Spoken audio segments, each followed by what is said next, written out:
હકીકત છે, અત્યાર સુધીનો મારો અનુભવ છે, અડધાથી વધારે અધ્યાપકોને પણ ખબર નથી એટીકેટીનો સાચો અર્થ શું. એટીકેટી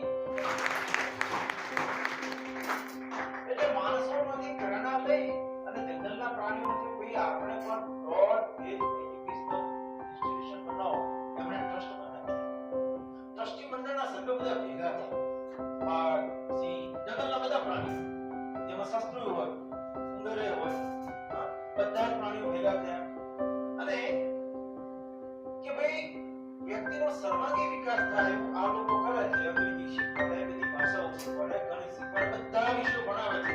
એમ આપણે પણ બધા વિષયો ભણાવવાના, ફરજિયાત ભણાવવાના, જેથી પ્રાણીઓનો ટોપ ક્વોલિટી ડેવલપમેન્ટ થાય, ઓલરાઉન્ડ વિકાસ થાય, સર્વાંગી વિકાસ થાય.